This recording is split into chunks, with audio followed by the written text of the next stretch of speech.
White people, how do you feel about the segregation ban? I already know how people of color feel in other minorities, but what about y'all? How do you feel about this? Like, are you happy?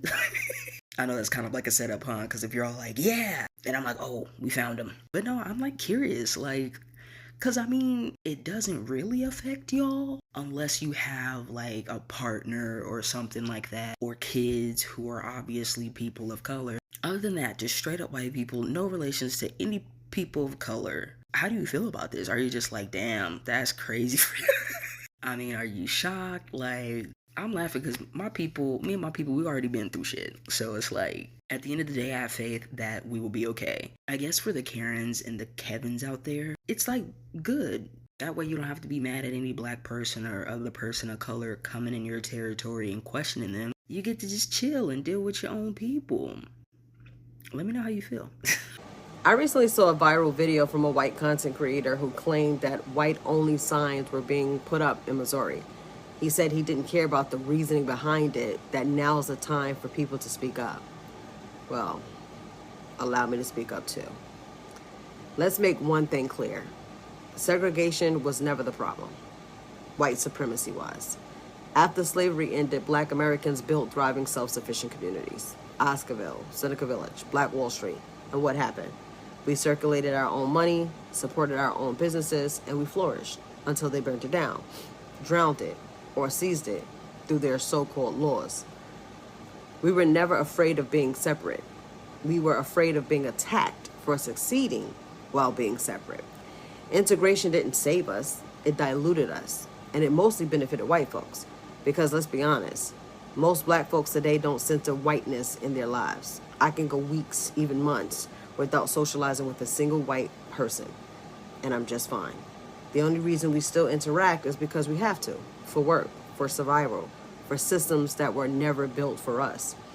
So when I hear talk of white-only towns, my first thought is, good luck.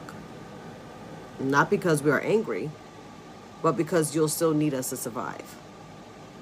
You don't want white-only spaces. You want white-only control with black, brown, and immigrant labor. You want white-only luxury with multicultural sweat. If you really want separation, real honest segregation, you stop interfering every time black people build something beautiful. The black dollar is $1 billion power. We've built before, and we will again. But this time, we demand peace. Our ancestors only fought to be included in spaces because they were locked out of resources. We don't want your acceptance. We want our autonomy. So if you want white-only towns, by all means, go build them. But this time, leave us alone while we build ours too. No burning, no bombing, no sabotage. Because separation can work, but only if your supremacy doesn't follow us into it. Wait until white people find out that the person that they pray to and call their savior and think that he's coming back. Wait until they find out that he was actually a person.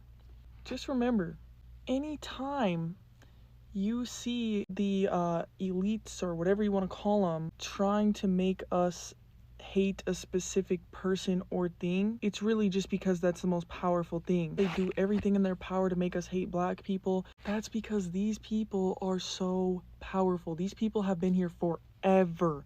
White people did not pop up until about 5,000 years ago. Now, there's gonna be quite a few of white people that are gonna be mad at this because y'all think everything is about you, but I'm here to tell you that it's not.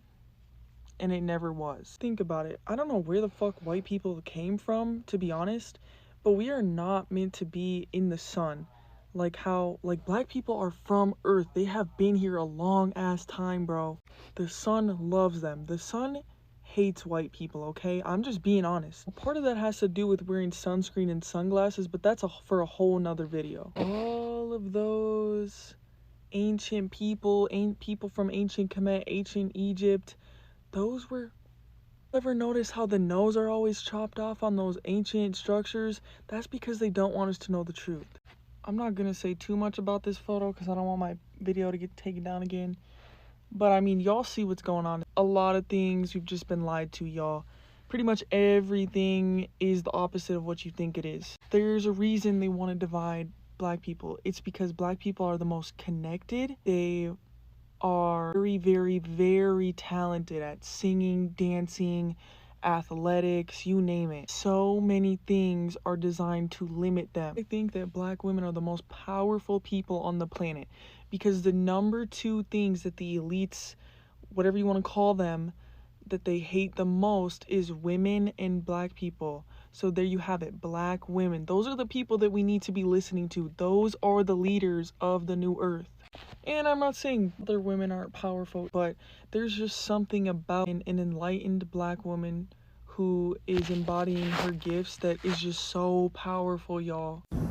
So I had some white colleagues ask me what I thought about Trump actually segregating whites and blacks. And I actually told them straight up, like, honestly, I would love that.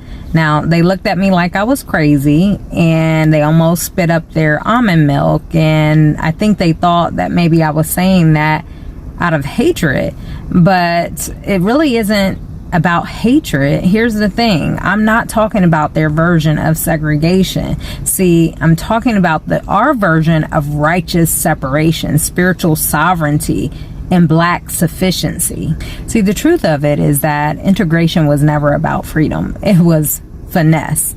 It was a system's way of saying, let's stop them from succeeding independently so we can profit from their brilliance directly. It was about control. And so I want us to be very clear about this. You know, we were never separate but equal. So that's a lie. We were separate and excelling. We had our own schools. We had our own banks. We had our own businesses. And baby, we were thriving. Black Wall Street, they burned it. Rosewood, they bombed it. Wilmington, they overthrew it. Why? Because we were doing too well without them and they couldn't handle that. And so that's the truth. They didn't really want segregation gone. They wanted control. This is why we know that integration was just repackage of chains. When we were separate, we actually were building and excelling. And when they saw that we could excel without them, then it was like, oh no, we got to take control and make sure that their labor is profiting us. So right around that time, they rolled out this whole standardized testing, ACT and SAT. Y'all remember that? They created this IQ ranking to measure their norms, not our brilliance. And then we were said we were behind when we really weren't. We were just building our own lane, not asking for theirs. See, I don't know about you all, but I'm kind of tired of the lies. It's very exhausting, you know, just the lies that continue to be promoted. And I want to talk about the melanin, because this whole thing that we're not smart enough, that we're not bright enough, is simply just a lie. And so, you know, all this testing that they're doing, and I have kids in school and they're made to feel that they cannot achieve. And I have to remind them about their actual superpower, melanin. See, not just your skin tone, but in your brain, specifically neuromelanin, that rich dark pigment found in areas like the substantia nigra, which are critical for learning and memory and decision making and emotional regulation. See, if you don't know, then you won't know how to respond. But when you learn about the studies that have actually linked the neuromelanin to higher concentrations and how it's related to enhanced memory and processing and higher intelligence and faster reaction times, then you know why they have hidden this information for so long. Because when you have higher melanin, you have stronger brain resilience against degenerative diseases. So translation to that is melanin doesn't just make you glow, it makes you grow. So we know that it's not coincidental that people with more melanin have historically been creators, inventors, innovators across every discipline, while also being the most suppressed, because they know that the more melanin you have in your body and in your brain actually produces higher intelligence. So the Bible also says this too in 2 Corinthians chapter 4 verses 7. It says he placed treasures in earthen vessels. What treasures? It was in us all along, right? So we have more melanin, and we know that people with less melanin, because it's a recessive gene and it's a mutation, lack the same level of intelligence, of many different benefits that come along with that. What's so interesting about it is that we're supposed to be looking at this as if it's something negative. But why is it negative when every other cultural group does this? Group economics. See, the truth of the matter is they have stolen from us so many different things, and yet we still survive. And so I don't want to offend, but I have to be blunt here. When we invented it, they patented it. When we built it, they banked on it. So everything we created, they made sure they benefited off of it. Just like Louis Latimer, he actually developed the light bulb, but Edison got all the glory for it. And this has been going on through history. We know that Granville T. Woods laid the foundation for trains. Corporations got the contracts. Dr. Patricia Bath revolutionized eye surgery. The system licensed the tech. Black music became white record labels, billion-dollar industries off of our talent. Every time we create, they capitalize. We are the genius, but they control the royalties. It's quite interesting, isn't it? So when we talk about the facts and segregation, I want to be very clear. It's not racist. We have to understand the dynamics of this. See, the black dollar actually is the fastest running dollar in America. So let's do the math here. And I think it's quite funny. Black people have spending power over 1.6 trillion. But guess what? That dollar stays in our community just for 6 hours. While the white community, their dollar stays in their community 17 days. And guess what? Asian communities, it stays in their community 20 days. Jewish communities over 3 weeks. Why? Because we're systemically disarmed from owning what we build. And this is no coinky dink. The scripture said this would happen. So now our dollar does the labor, but the system collects the check. And this is why I support segregation on our own terms. See, that 400 years of slavery is over. And when I say that I want us to be segregated, I don't mean oppressed. I mean organize. Let's build black banks again. Let's educate our babies on the truth, not whitewashed lies. And let's support black farmers, black techs, black healing, black brilliance. And no, it doesn't mean I hate white people. No, it means I finally love us enough to stop begging for scraps from a table we built but never welcomed to. See, the Bible told us about this, yet we hop, skip, and jump over the fact that Deuteronomy 28, 43, and 44 already said it. It says, the stranger shall rise above you high, and you shall come down low. They shall lend to you, but you shall not lend to them. And this is exactly what has been happening for 400 years plus years. We built houses, businesses, schools, and they took them and taxed them to death. But beloved, there's hope, because Deuteronomy 30:3 also says, and Yah will turn your captivity and have compassion upon you, and will return and gather you from all nations. So yes, I welcome segregation, because restoration is already in motion. And I want y'all to understand this. We are not asking for more. We're building. See, we were never given anything from you all.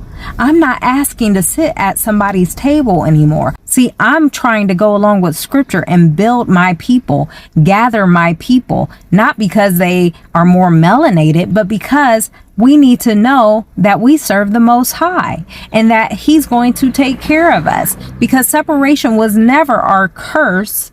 It was our covenant.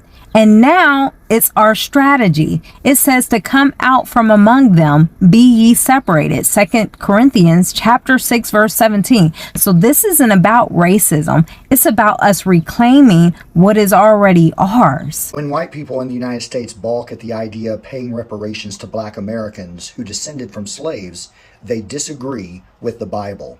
To begin with, let's first define what reparations mean. Reparations are a form of compensation or restitution made to those who have suffered injustice, specifically in cases of racial inequality, discrimination, and slavery. The idea of paying reparations to Black Americans is not a new one. It has been a topic of discussion for decades, if not centuries. However, it has gained renewed attention and support in recent years. Dr. Martin Luther King Jr. also advocated for reparations in the form of economic advancement for Black Americans. As a Christian, I believe that reparations are not only a matter of justice and equality, but also a reflection of God's character. In the Bible, we see numerous examples of God's concern for the oppressed, the marginalized, and the downtrodden. From the Israelites' liberation from slavery in Egypt to Jesus' ministry among the poor and the outcast, we see a consistent theme of God's love for those who are on the margins of society. One of the key biblical principles that underlie the idea of reparations is the concept of restitution. In the book of Leviticus, we see God commanding the Israelites to make restitution to those whom they have wronged. Leviticus chapter 6 says that if anyone sins and commits a breach of faith against the Lord by deceiving his neighbor in a matter of deposit or security or through robbery, or if he has oppressed his neighbor or found something lost and lied about it, swearing falsely, he shall restore it in full and shall add a fifth to it and give it to him to whom it belongs. This passage emphasizes the importance of making restitution to those who have been wronged, and not just restoring what has been taken, but adding to it as a form of compensation. This principle of restitution can be applied to the issue of reparations to Black Americans who have suffered centuries of enslavement, discrimination, and systemic oppression. Another biblical principle that supports the idea of reparations is the concept of Jubilee. In Leviticus chapter 25, God commands to the Israelites to observe a Jubilee. This was a radical idea of economic justice designed to prevent the accumulation of wealth and power in the hands of a few and to ensure that all members of society had equal access to resources and opportunities. The idea of Jubilee can be seen as a model for reparations in that it seeks to address the root causes of inequality and oppression rather than just treating the symptoms. By forgiving debts, freeing slaves, and returning property, Jubilee seeks to create a more just and equitable society, one in which everyone has the opportunity to flourish. As a Christian, I believe that paying reparations to Black Americans is not only a matter of justice and equity, but also a reflection of God's character and values. Through the biblical principles of restitution and Jubilee, we see a model for how we can address the historical and systemic injustices that have plagued our society for far too long. While the issue of reparations is complex and contentious, I believe that as Christians, we have a responsibility to seek justice. So I've come across a lot of videos about the proposed segregation. And I came across a certain one that stated that TikTok's getting real. And it was highlighting a comment that a white woman made that she said she'd honestly feel safer in the non-white area. And I can definitely see that. If I was walking down the street, I would err towards the side of people of color, any color, over white men especially. I've never been abused, mistreated, or disrespected by a person of color. But white men, yeah.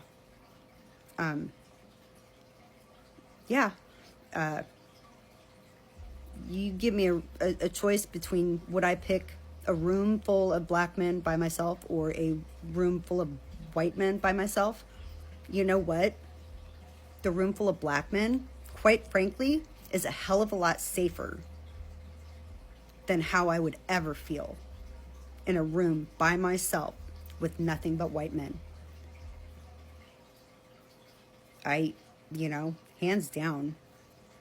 And even if it weren't for that, I couldn't go on a white side. No. I don't support that. Not even a little bit. I will boycott whatever place does that. I'm not, no. That's a hard no for me.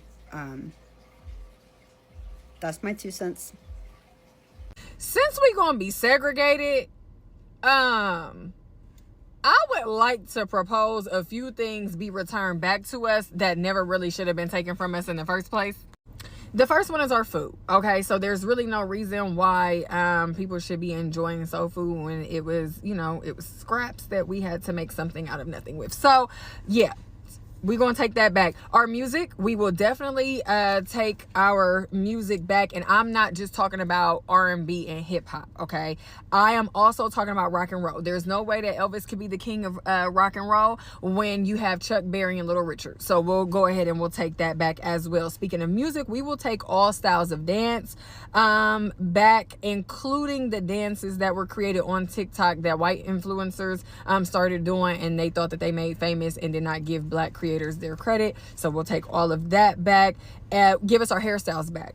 There's no reason that you guys should be wearing locks, braids, doing your edges, wrapping your hair, and doing all of the cool things that we can do with our hair. There's absolutely no reason for that. Y'all deem it ghetto and unprofessional when we do it anyway, and y'all call it trendy when y'all do it. We don't. We're not doing it. Give it back. Do the Viking braid. Y'all ate that up.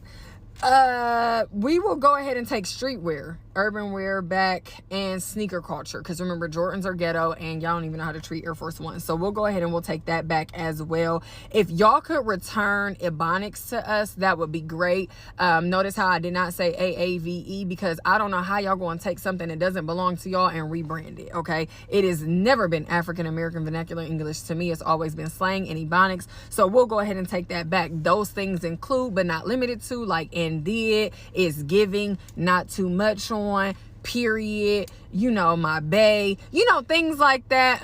Y'all ain't even, because those were considered to be uneducated words and phrases. So we will go ahead and take that back as well. If y'all could also return our beauty trends, that would be great if y'all could do that. There's no reason why y'all out here getting lip fillers, getting surgery, going to tanning beds and all of that. Y'all don't have to do that. Y'all can give it back. All in all, we just want our shit back, okay? And I know, you know, there's somebody's watching, it's like, oh, well, culture is to be shared. Yeah, but not appropriated. And it's being real appropriated around this bitch. So we'll just take all of that shit back since it's going to be segregated. And lastly, before I get out y'all's way, since I have y'all here, the outrage by the white people, like, I mean, I'm not moved. This has been the same America that we've always lived in. So it's, oh, I don't know how you guys are just laying down and accepting this. And, oh, I'm so upset for the black people in my life. And I don't understand why I wasn't upset before.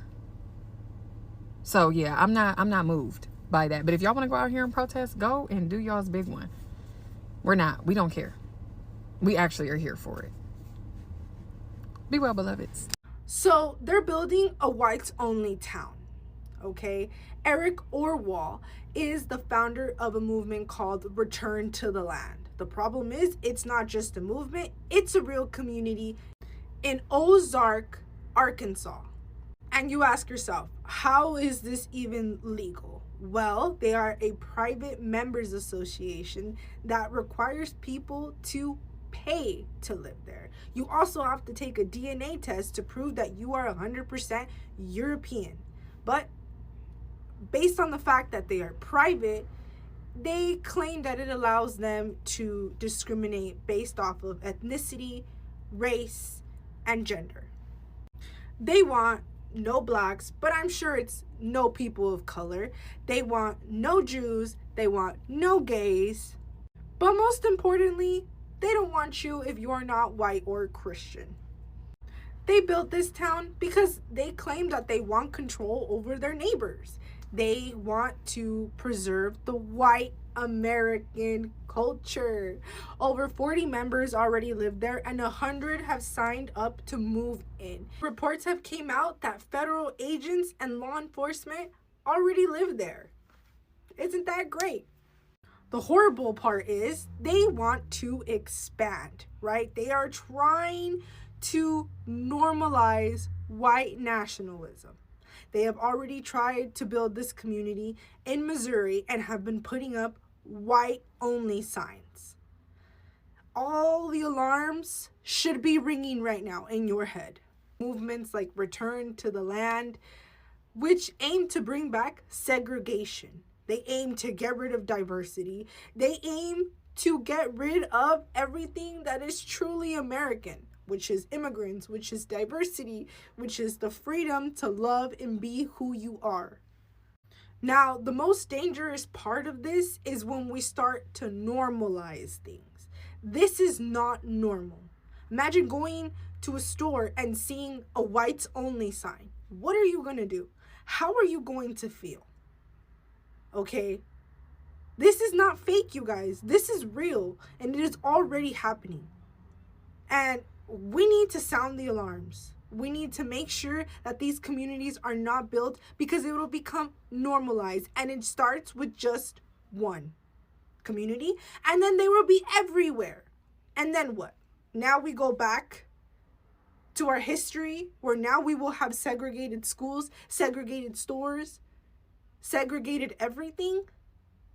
Come on, you guys. We gotta talk about things like this. This is dangerous. We cannot normalize this. What this administration is doing is not normal. It is not right. Now, I don't know about you, but I'm not white. And I am scared. Just the fact that I'm even making this video to talk about this just gives me the chills and brings fear for the future generations, for our kids. The fight is now, and silence is not an option. We need to pay attention right now before this becomes normal. Because people like Rosa Parks, like the Black Panthers, like the Brown Berets, did not fight and go through everything they went through for us to be silent. If you are silent about what is going on, it is truly a slap in the face to everybody who came before us to fight for our freedom. So keep making noise. Please spread the news. This is truly, truly frightening. What's happening, y'all? Listen, it has been coming across a lot of my social media pages today, really. This thing about segregation is trying to come back again because of the new presidency now. I know that they're going cray-cray with all this Doge stuff or whatever they want to call themselves. I know they've been implementing a whole lot of foolery, but I know they're not trying to go back there. It's not going to work the same that it did back in the heyday in the 60s and before. It's not going to work the same because as African Americans, we have gotten smarter, more money, and we are aware, most of us.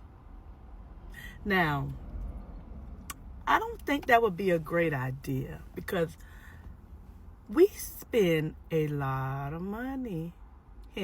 Target, whatever you want to call them. I don't think that would be a great idea. There are a lot of entrepreneurs that are African American that pour back into, this economy. I don't think that would be a smart thing to do. We're not going to talk about the soul food and how we cook, how all ethnicities just love our food. It's not going to be a good idea. I hope it's a rumor. I know they've been passing a lot of executive orders, getting rid of things and provisions they should not even be touching. But I know good and god doggone well that they're not considering no foolishness like that. I know this is hitting hard This is hitting hard the way this economy is moving. But I know good and well segregation is not on the table. There are a lot of black doctors. There are even a lot of Caucasian doctors that actually love black people. Everyone that's Caucasian are not like anti-black, and everyone black is not anti-Caucasian. Those days are not coming back, so stop forcing them to. Most of Americans are intelligent enough, are wise enough to know that we can work harmoniously together. Now, there's some fools running around, because in everything, everywhere, there are fools. So we ain't gonna forget them. However, I know good and dang on well these people not trying to segregate anything. Gentrification is already bad enough. So I'm gonna need people to sit back and take several seats, because y'all are doing too much. It makes no sense, because as African American, we can stand. We really can stand. It's not like it used to be. And actually, there are a lot of African Americans and Caucasians that would rather be together than separate. And not just to mention that, what about people who have identified that are African American, born that way, raised that way, biologically are that way? What about them? The ones that identify as being more on the other side. Where they gonna go if that happens? It's gonna make them have an identity crisis, Hunty, for real, for real.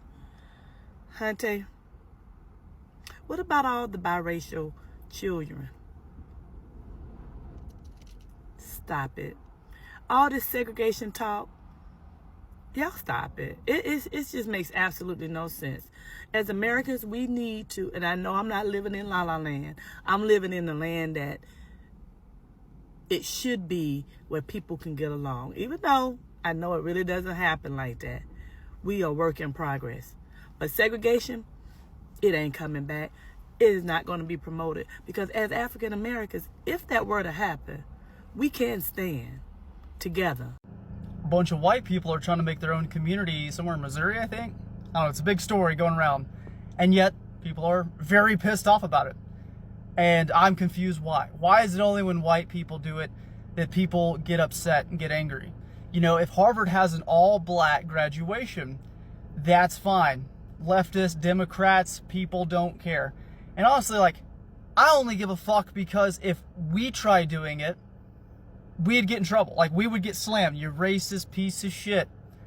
But yeah, a bunch of white people trying to fuck off to the middle of nowhere and do their own thing, set their own community, and live their life. Why the fuck do you care? Why? If white people move into a ghetto-ish or a minority community, what's it called? What is that called? Gentrification. If they're in a community and then a bunch of minorities start moving in and white people move the fuck out of there, what's that called? White flight. They're just leaving, the racist pigs. Man, as much as y'all I got no beef with anybody of any race. But if a bunch of people, say it's a large family, say it's a family of 1,000 people, they buy hundreds of acres and they want to set, then guess what? They're all white. Or they're any color. They can be fucking anything. And they want to set up their own little area.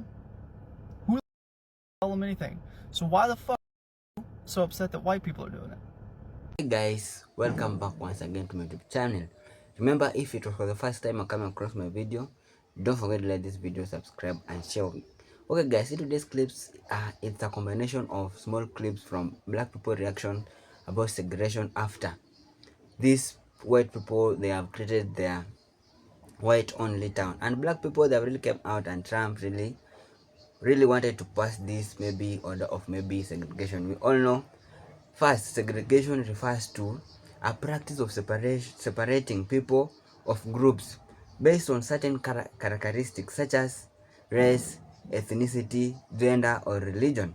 In the context of American history, Racial segregation most commonly refers to the systematic separation of African Americans from white Americans, particularly in the South during the 19th and 20th century. This segregation was enforced through laws often called Jim Crow laws. I hope everyone really know about this law, and social practice which kept black and white people apart in public spaces like schools, restaurants, transportation, and even in housing. The goal was to maintain white supremacy and prevent equal social and political participation for African Americans. Segregation in United States officially ended in the 1960s with the civil rights movement of landmark legislation like the Civil Rights Act of 1964 and the Voting Rights Act of 1965. However, the legacy of segregation has had lasting impact on social and economic inequality in America. And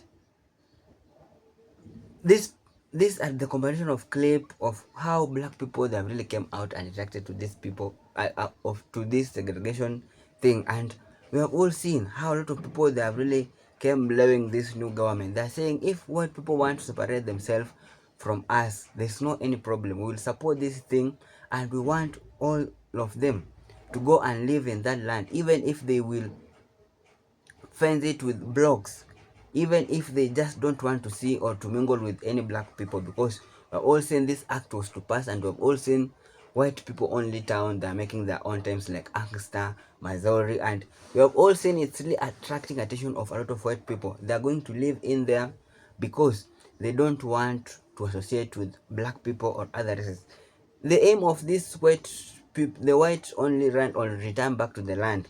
These people, they won't allow any black person in there, whether you are Jewish or LGBTQ. They say they don't want to see these three type of people, especially black people. They don't want to see them in. And we have all seen black people are used to this.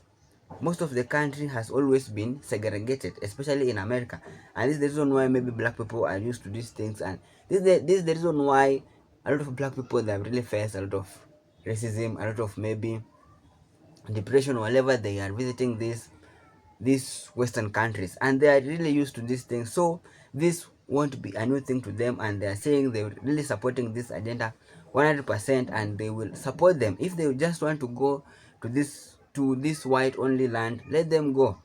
In fact, it would be better for them to separate themselves from black people, or to separate themselves from they want the black people just want those racist people to separate themselves from them, because they have seen or experienced a lot of racism whenever, even if they go to maybe apply for jobs. A lot of black people that have really gone through a lot. And no weapon formed against me shall prosper. It will not work, not worried. This is the message of black people. They are saying as long as they have their own God, as long as they have their own faith, no weapon shall form against them. If these people want to separate themselves from them, well and good. It will be better for them to live in a community whereby they won't experience any racism from other people. We all know this. Not all white people are going to this white only land, or to Missouri, or to Ancaster, or to this form that is called Return to the Land. Not all white people. There are also good white people who just want to unite with black people, because they have all seen they are other who have friends, who have black friends, and they have seen the benefit of maybe being having a friend or having a black person, because they have really taught them or teach them a lot. And there is other people are saying that I'm glad that now ask those some people, should black Americans receive reparation, and you will get the real them. Yeah, there was a certain emotion whereby black people, they were asking for their reparation. You all know when there was during the early slave trade, a lot of people, a lot of black people, they really went through a lot. A lot of black people were being they really went through a lot. They were being killed, they were being put in through hard condition, and there's no anyone who has ever come through to compensate these people. And this is the reason why there's a lot of black people who are really asking for this reparation, because their ancestors, they really went through a lot that, and there's no anyone who has ever come and complain about it. Another comment here is say that I'm fine with segregation. My people need to get our shit together and face each other, unite and create real blacks community. We need our own land and government. We'll all be right. It's nothing black people can't handle. We have been through it all for hundreds of years with love. Black people, one thing I really love about black people is how they are really strong. They have been through all along this for many years, 100 years, but they are strong faith. They are through having their strong faith in God and pray. They have been through this and nothing has ever been maybe affect them a lot like this. So guys, let us hope this white only town maybe they won't. Let us hope, or let us see where it will end. So guys, if it was for the first time you're coming across my video, don't forget to like this video, subscribe and share. Thank you so much for your time. May God bless you whenever you are. One love.